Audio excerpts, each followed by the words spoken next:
a graça de Jesus esteja sobre a tua vida. Vamos então para o resumo do capítulo 9 do Êxodo.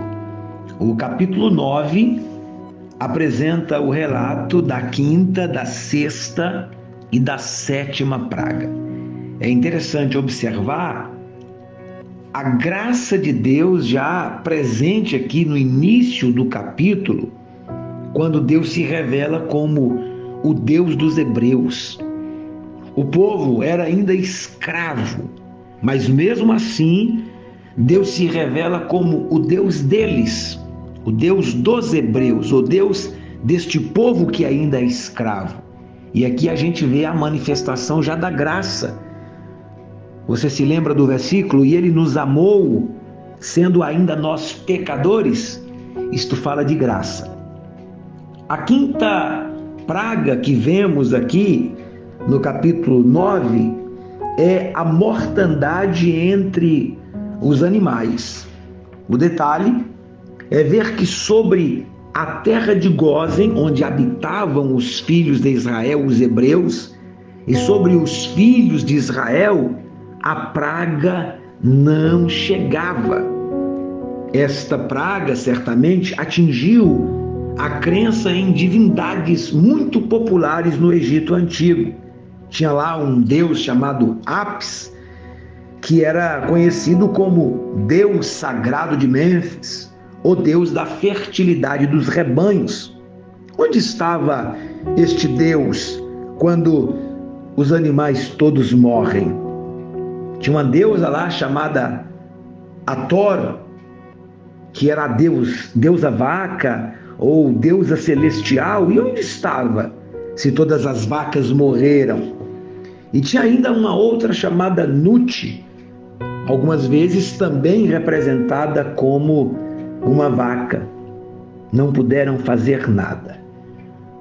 No capítulo 9, a sexta praga são úlceras ou tumores. E aqui a gente vai observar que desta praga foram também acometidos os magos de Faraó. E desta vez eles nada puderam fazer, nem mesmo por eles mesmos. Porque quando Deus quer colocar um freio, ele coloca. A sétima praga é a chuva de pedras. Foi fixado um tempo para o começo da sétima praga. Ela deveria cair sobre o Egito no dia seguinte, caso o faraó não se arrependesse e não deixasse os hebreus saírem, né?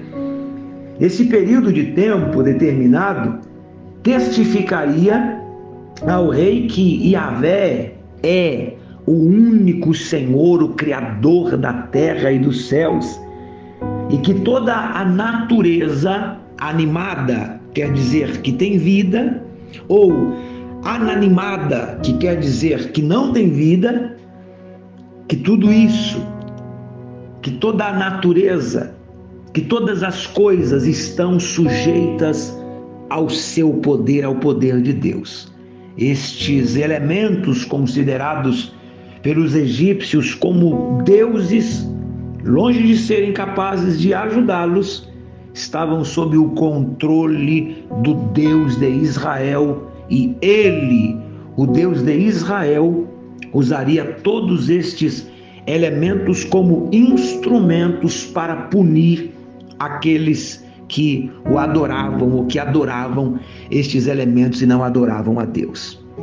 Nós aprendemos aqui com este capítulo: o poder pertence a ele e ele tem os seus meios e caminhos, e estava trazendo sobre os egípcios as pragas e com isso amolecer o coração do faraó.